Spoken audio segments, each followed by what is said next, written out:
दचकून तो झोपेतून जागा झाला आणि घामाने ओलाचिंब तो झाला होता.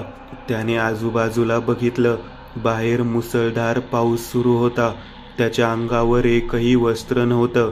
आर्या खोलीत कुठेच दिसत नव्हती. म्हणजे हे एक स्वप्न होतं, पण इतकं भयंकर स्वप्न आजवर त्याने कधीच पाहिलेलं नव्हतं. त्याने अजून 1-2 वेळा आजूबाजूला बघितलं, पण आजूबाजूला कोणीही नव्हतं. ती भयानक स्त्री, ते स्वप्न नक्की होतं काय तेच त्याला समजत नव्हतं. असं काय झालं त्या एका वाईनच्या ग्लासानंतर की सगळी दुनिया इकडची तिकडं झाली होती. त्याने बाजूच्या खुर्चीवर पडलेले स्वतःचे कपडे परिधान केले आणि तो बाहेर आला. आर्या बाल्कनीमध्ये फोनवर बोलत होती. तिच्या चेहऱ्यावर एक गांभीर्य होतं. त्याला येताना पाहून तिने चेहऱ्यावरचे हावभाव बदलले.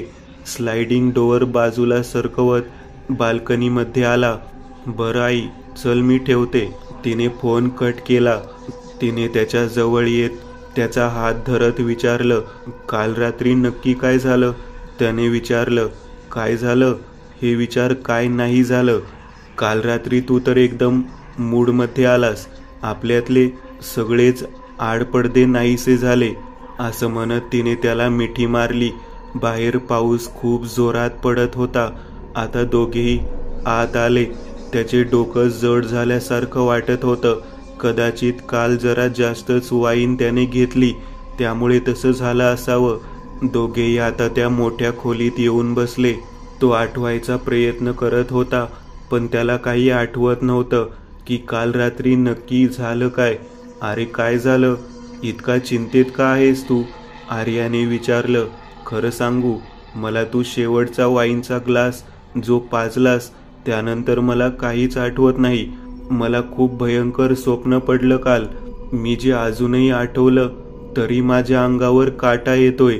ते स्वप्न इतकं भयानक होतं आणि त्याच्या मनात इतकी भीती बसलेली की बोलता बोलता त्याचा आवाज खपाटीला जात होता. ते स्वप्न इतकं भयानक होतं आणि त्याच्या मनात इतकी भीती बसलेली की बोलता बोलता त्याचा आवाज खपाटीला जात होता. माय गॉड, नक्की काय स्वप्न पडलं तुला? तिने विचारलं. बाजूला ठेवलेल्या ग्लासातून त्याने पहिलं पाणी पिऊन घेतलं आणि आता तो बोलू लागला. जे जे घडलं ते तसंच्या तसं त्याने तिला वर्णन करून सांगितलं. बापरे, खूपच भयानक आहे हे. पण खरंच काल रात्री तू एकदम नॉर्मल होतास. आपण 2-2:30 पर्यंत जवळजवळ जागे होतो. खरंच काल मला पूर्णत्व आला असं मी म्हणू शकेन, ती म्हणाली. पण हे बोलताना तिची नजर शून्यात होती. तिच्या चेहऱ्यावरचे हावभाव जरा वेगळे होते, पण या गोष्टीकडे त्याचं लक्ष गेलं नाही, कारण तो तर वेगळ्याच भीतीच्या खाली होता. बरं ऐक, आपण ब्रेकफास्ट रूमवरच मागू. खूप पाऊस पडतोय. आपल्याला कुठे जाता येणार नाही आज, असं वाटतंय. असं म्हणत तिने रूम सर्व्हिसला फोन लावला आणि ब्रेकफास्ट रूमवरच मागवून घेतला. काही वेळातच ब्रेकफास्ट आला. दोघांनीही खाऊन घेतलं होतं आणि आता तो आंघोळीसाठी म्हणून बाथरूममध्ये गेला. आता त्याला थोडं बरं वाटू लागलं होतं. त्याने शॉवर ऑन केला. गरम पाणी त्याच्या शरीरावर पडू लागलं. अंगाला त्याने सगळीकडे साबण लावला आणि चेहऱ्यावर देखील त्याने साबण लावला. अचानक त्याला तिने मागून घट्ट मिठी मारली. त्याच्या चेहऱ्याला साबण लागला होता.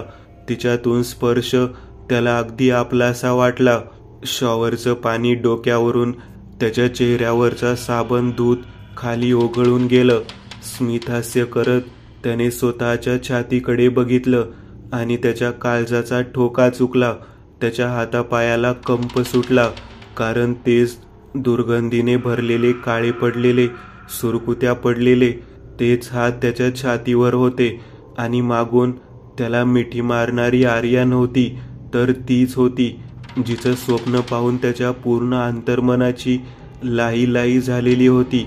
मागून त्याला तिने मिठी मारलेली ती मिठी त्याने सोडवली.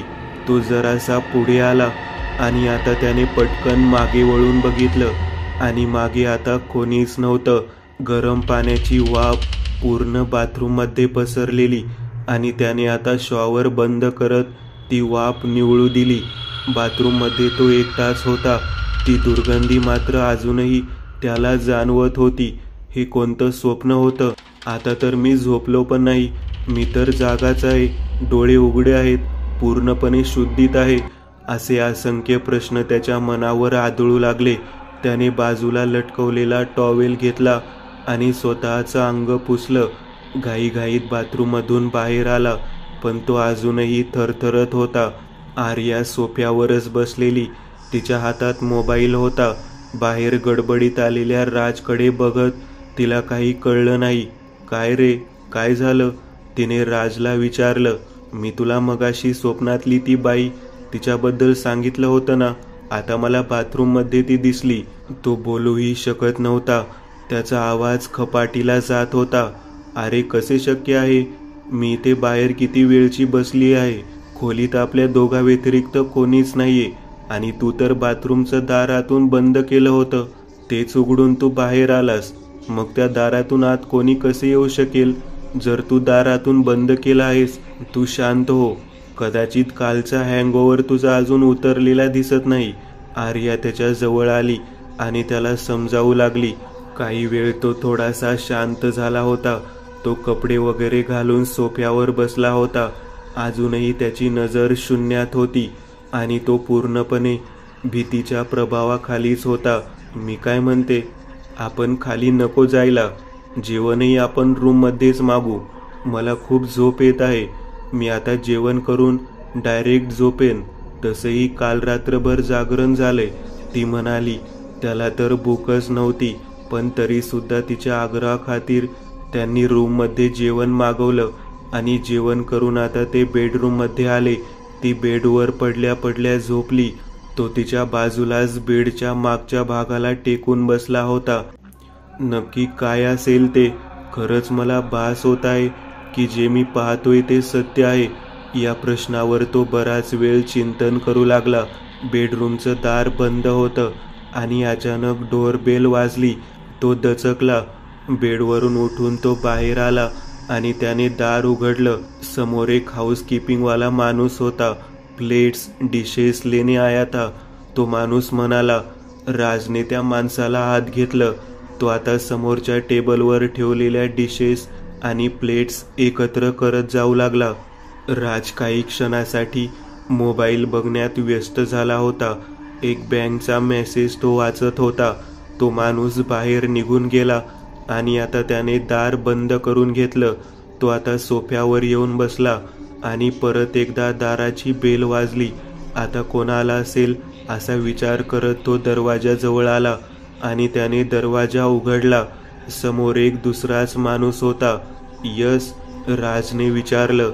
सर, प्लेट्स फॉर डिशेस लेने आया था, आपका आदमी अभी अभी लेकर चला गया. नहीं सर, वो देखिए ना, वहाँ पर अभी भी प्लेट्स पड़ी हुई है. त्या माणसाने राजचं लक्ष टेबलच्या दिशेला वेधलं. राजनी बघितलं आणि खरंच त्या प्लेट्स आणि डिशेस तशाच होत्या. मगाशी जो आलेला त्यांनी काय केलं आणि तो होता कोण? राजचं डोकं बधीर व्हायची वेळ आलेली, पण तोपर्यंत तो माणूस आत शिरला आणि प्लेट्स घेऊन निघून गेला. राजनी दार बंद केलं. नक्की हे काय घडतंय? त्याने परत एकदा टेबलकडे बघितलं तर टेबलवर प्लेट्स वगैरे काहीही नव्हत्या. डोक्याला ताण देत तो या गोष्टीचा विचार करू लागला आणि चालत चालत तो बाल्कनीपर्यंत आला. बाल्कनीतून तो बाहेर पडणारा पाऊस पाहत होता. तितक्यात परत एकदा बेल वाजली.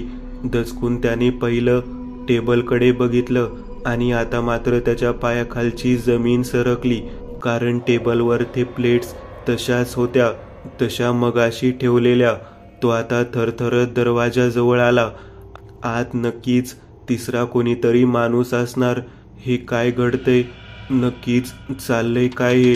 त्याचं डोकं काम करणं बंद करणार असं वाटत असताना त्यांनी दार उघडत समोर पाहिलं आणि त्याच्या छातीत धडकी भरली. समोर तीच बाई उभी होती आणि यावेळी मात्र तिच्या अंगावर एका वेटरसारखे कपडे होते. विकृत असे स्मितहास्य, तोंडातून गळणारी लाळ आणि एक एक पाऊल पुढे टाकत ती त्याच्या दिशेला येत होती. तो एक एक पाऊल मागे सरकत होता. चालत चालत ती तशीच त्याच्या जवळ आली आणि तिने त्याला घट्ट मिठी मारली. त्याने डोळे बंद करत तो दुर्गंध कसाबसा सहन करत जोरात किंकाळी फोडली आणि तो एकदम भानावर आला. तो सोफ्यावर बसला होता आणि टेबलवर आता कोणतीच डिश किंवा भांडी दिसत नव्हती. जो मेसेज त्याने मगाशी वाचला होता तो मेसेज अजूनही अनरीड दिसत होता. त्याला काय करावे तेच कळत नव्हतं. त्याच्या त्या ओरडण्याने आर्या धावत बेडरूम बाहेर आली, पण त्याच्या आजूबाजूला कोणीही नव्हतं. त्याला त्या थंडीतही घाम फुटला होता आणि तो एकटक टेबलकडे पाहत राहिलेला. राज, अरे काय झालं? केवढ्याने ओरडलास? काय होते नक्की तुला? त्याच्या एकदम जवळ येत ती म्हणाली, मला कळत नाहीये नक्की काय घडतंय.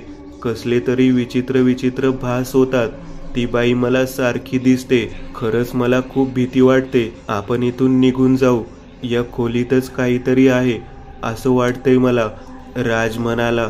त्याची ती अवस्था पाहून ती देखील आता जरा घाबरू लागली होती. हो, मलाही तेच वाटते. मी रिसेप्शनला कॉल करून विचारते की दुसरी रूम मिळेल का, ती म्हणाली. हो, आर्याने आता रिसेप्शनला फोन लावला. काहीतरी ती बोलत होती. अखेर तिने फोन ठेवला. उद्या दुपारपर्यंत रूम नाही मिळू शकत दुसरी. उद्या दुपारी एक रूम खाली होईल, मगच आपल्याला इथून जाता येईल, ती म्हणाली. मग काम करू, आपण दुसरे हॉटेल बघू. खरंच मी तर नाही राहू शकत. राज खूपच घाबरला होता. ठीक आहे, तिने आता ॲप ओपन केली आणि ती आता शिमल्यामध्ये दुसरे कुठले हॉटेल मिळते का ते पाहू लागली. काही वेळ तिने प्रयत्न केला, पण इंटरनेटचा स्पीड एकतर खूपच स्लो झालेला, त्यात बरीचशी हॉटेल्स फुल होती आणि दुसरी गोष्ट म्हणजे ते आता जिथे होते तो भाग शिमला शहराच्या जरा बाहेर डोंगराळ भागात होता आणि इतक्या भयानक पावसामध्ये आता इथून त्यांना दुसरीकडे जाणंही शक्य नव्हतं. राजला आता हळूहळू जाणवू लागले की तो आता काहीच करू शकत नाही. उद्या दुपारपर्यंत त्याला वाट बघावीच लागेल. ती आता त्याच्याबरोबर बेडरूममध्ये आली. बेडरूम साधारण बंद केलं. तिने त्याला स्वतःच्या कवेत घेतलं आणि त्याला डोळे बंद करायला सांगितले. त्याला शांत झोप लागली. आता खूप वेळ तसा गेला. संध्याकाळी त्याला व्यवस्थित जाग आली. आता त्याचं डोकंही दुखायचं बंद झालेलं. त्याला आता ठीक वाटत होतं. मनावर एक विचित्र अशी मरगळ आणि उदासीनता तर होती, पण तिची तीव्रता कमी झालेली होती. संध्याकाळ झाली. त्यांनी चहा वगैरे घेतला. पाऊस अजूनही सुरू होताच. कसं वाटते आता? खोलीत आर्याने प्रवेश केला. तिने जसा खोलीत प्रवेश केला तशी ती भयंकर दुर्गंधीही त्याला आता जाणवू लागली. आता कुठं तो जरा नॉर्मल झाला होता. काय झालं? ती आता पूर्णपणे खोलीत होती. राज, अरे बोल ना, आता बरं वाटतंय का? ती हे वाक्य बोलली आणि तिच्या मागे लगेचच एका घोगऱ्या आवाजात तेच वाक्य कोणीतरी परत बोललं. तो अधिक जास्त बिथरला. तो उठून उभा राहिला. अरे काय झालं? आर्या म्हणाली आणि लगेचच परत तसंच एका घोगऱ्या आवाजात तेच वाक्य परत ऐकू आलं. त्याच्या कपाळावरचा तो घामाचा ओघळ त्याच्या गालावरून खाली येऊ लागला. त्याचं शरीर कंप पाहू लागलं. राज प्लीज, मलाही भीती वाटत आहे आता तुझ्या या वागण्याने, ती बोलली आणि परत तेच वाक्य तसंच त्याला ऐकू आलं. जरा थांब, काहीच बोलू नकोस, असं म्हणत तो थरथरत तिच्या जवळ आला. अरे काय? तिने परत ते वाक्य म्हटलं आणि त्याला आता लक्षात आलं दुसरा आवाज कुठून येत होता. खोलीच्या दाराबाहेरून. त्याचं ते वागणं बघून तीही बिथरली होती. राज प्लीज, ती म्हणाली आणि तितक्यात तो खोलीतून बाहेर येत बाजूला बघू लागला. ती स्त्री भिंतीजवळ उभी होती आणि तो अक्षरशः चळाचळा कापत होता. भिंतीला टेकून टेकून ती विचित्रपणे हसत होती. राज प्लीज, मला नाही राहायचं आता इथं, आपण निघतोय आजच्या आज. आर्या रडकुंडीला आलेली.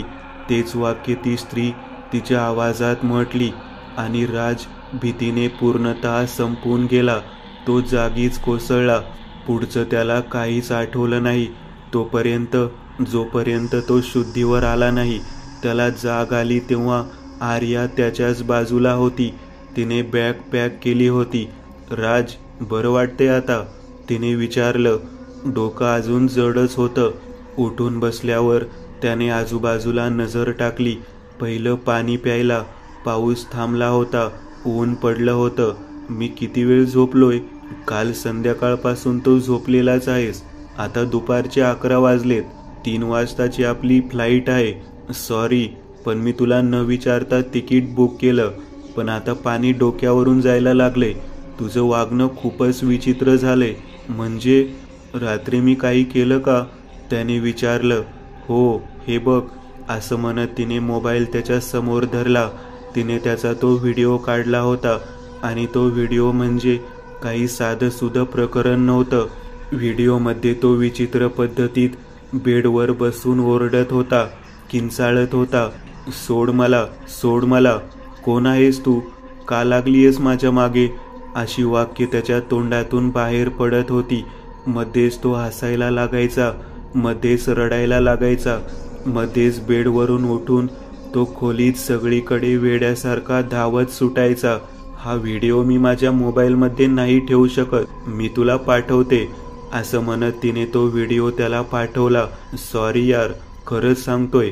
मला एक बाई दिसते. खूप विद्रूप आहे ती. खूप भयानक दिसते. तिच्या अंगाला प्रचंड दुर्गंध येत असतो. मी खोटं नाही सांगत आहे. तो रडायला लागला. राज, मला वाटतं आपण इथून पुण्याला गेलो की पहिले एखाद्या मानसोपचार तज्ज्ञाला जाऊन भेटू. तुला गरज आहे त्याची. आणि डोंट वरी, मी कायम तुझ्या सोबत आहे, ती म्हणाली. त्याने देखील आता तयारी दर्शवली. त्याचं राहिलेलं सामान त्याने बॅगेत भरलं आणि ते अर्ध्या तासातच तिथून निघाले आणि आता एअरपोर्टवरती येऊन पोहोचले. हॉटेलपासून ते एअरपोर्टपर्यंतचा प्रवास ठीक होता. आता त्याला ती बाई कुठे दिसलेली नव्हती. म्हणजे कदाचित त्या खोलीतच काहीतरी होतं. ती खोली सोडली तसं जरा बरं वाटू लागलं होतं. एअरपोर्टवरती येत आता त्यांनी तिथेच ब्रेकफास्ट वगैरे करून घेतला. त्यांची फ्लाईट जायला अजून 1 तास होता.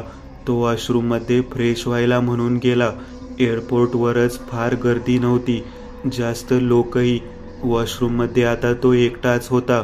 बेसिनजवळ येत त्याने तोंडावर पाणी मारलं. त्याला जरासं फ्रेश वाटू लागलं. दार उघडून एक एअरपोर्टवरचा कर्मचारी तिथे साफसफाई करत होता. राजने तोंडावर पाणी वगैरे मारलं, चेहरा स्वच्छ केला आणि तो आता तिथून जाऊ लागला.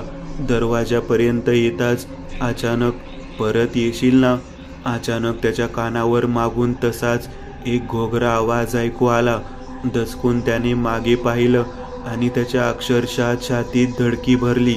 सफाई कर्मचारी म्हणजे दुसरी तिसरी कोणी नसून ती बाईच होती. विकृतपणे ती हसत होती. राजचे पाय थरथर कापू लागले. वॉशरूममधून पटकन बाहेर येत स्वतःला सावरत आर्याच्या इथे येऊन बसला. अजूनही तो घाबरलेला होता. त्याचे बीपी हाय झालेलं. तिने ओळखलं, काहीतरी गडबड आहे. ती त्याला काही विचारणार इतक्यातच फ्लाईटची अनाउन्समेंट झाली. घाईघाईत त्यांनी बॅग उचलली आणि दोघेही आता निघाले. फ्लाईटमध्ये त्याला तसे कोणते भास झाले नाहीत. हीच काय ती जरा दिलासा देणारी गोष्ट होती. रात्री 8 वाजता ते पुणे एअरपोर्टवर उतरले. त्याला आता थोडं बरं वाटत होतं. ते दोघेही तिथून घरी आले. घरी आईबाबांना माहिती नव्हतं की ते आज येणार होते, कारण हनीमूनचा प्लॅन तर जवळपास 8-10 दिवसांचा होता आणि हे दोघे 2च दिवसात परत आले होते. बंगल्याच्या गेटमधून ते दोघे आत आले. राजने बेल वाजवली. काही वेळातच दार उघडलं गेलं. राज, आर्या, तुम्ही दोघे? अरे पण तुम्ही तर पुढच्या आठवड्यात येणार होतात ना? सगळं ठीक आहे ना? आईला काळजी वाटू लागली होती. सगळं ठीक आहे आई, काळजी नको करूस. तिकडं हवामान खराब होतं खूप. अवकाळी पाऊस, वादळ यामुळे वाताहत झाली आहे तिकडे. आणि तिथले स्थायिक लोक आम्हाला म्हणाले की वातावरण अजून खराब झालं तर तुम्ही अडकून पडाल. म्हणून मग आम्ही निघालो. राजने थाप मारली आणि आर्याकडे बघितलं. हो आई, तसंच झालं. मग आम्ही म्हटलं घरी निघू, परत कधीतरी जाऊ. आर्या म्हणाली. बरं केलं. क्लायमेट चेंजने जगाचं वाटोळं होणार बघ. ही तर सुरुवात आहे, आई म्हणाली. दोघेही आत आले. बॅग्स वगैरे नोकराला सांगून वर पाठवल्या. आईने जेवण वाढलं. बाबा पण आता बाहेर आले होते. राजला खूप भूक लागलेली. तो घाईघाई जेवत होता. आर्याला मात्र भूकच नव्हती. तरीही कसं तरी ती खात होती. बाबा समोर येऊन बसले. राज, तुझ्या गळ्यावर काय झालं रे? बाबांनी चष्मा नीट करत निरखून बघत विचारलं. कुठे काय? राजला काही जाणवत नव्हतं.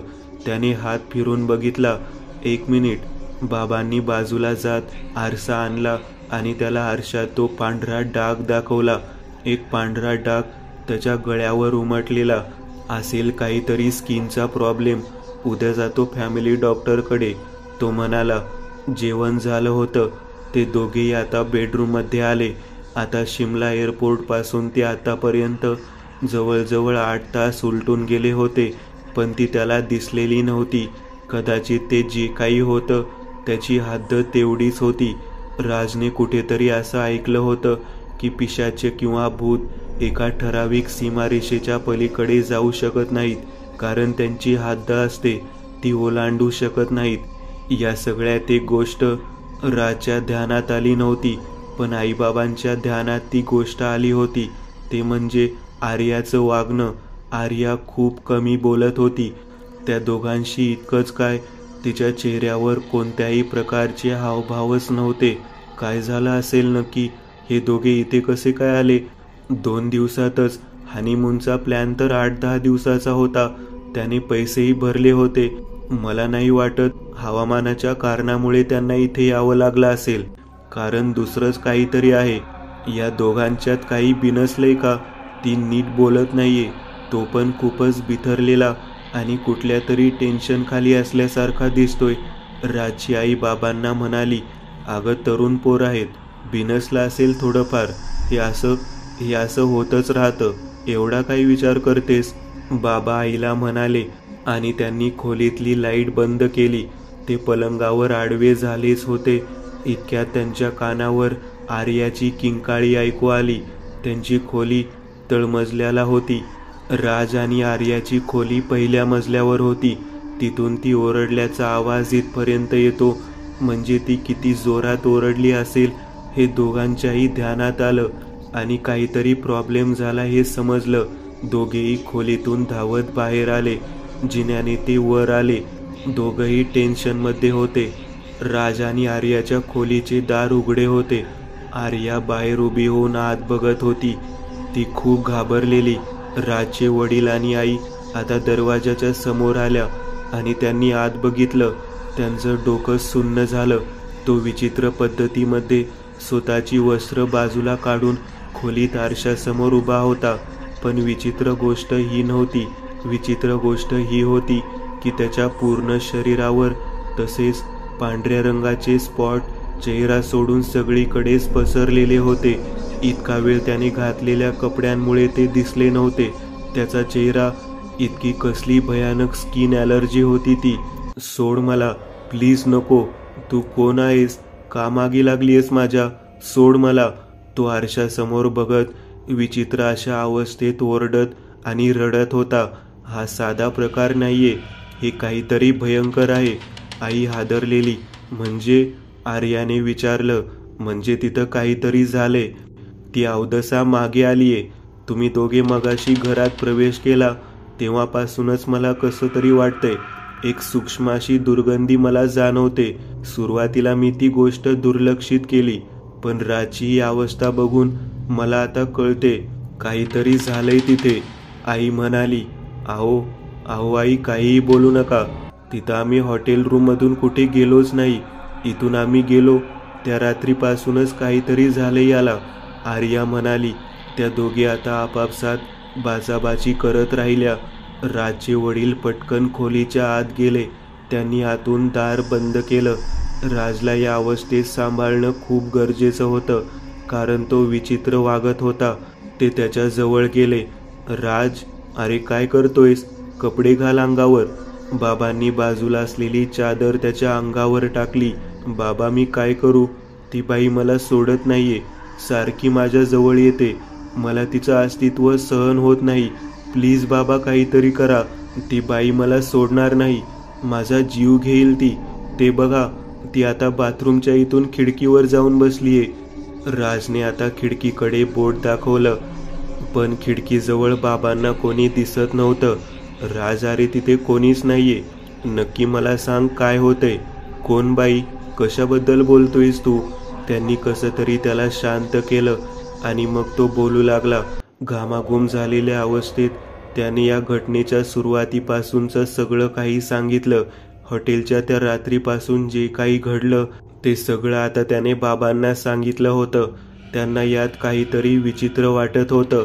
बरं, आम्ही आहोत, तू शांत हो. आर्या, आई, मी आणि आर्या तुला एकटं सोडणार नाही.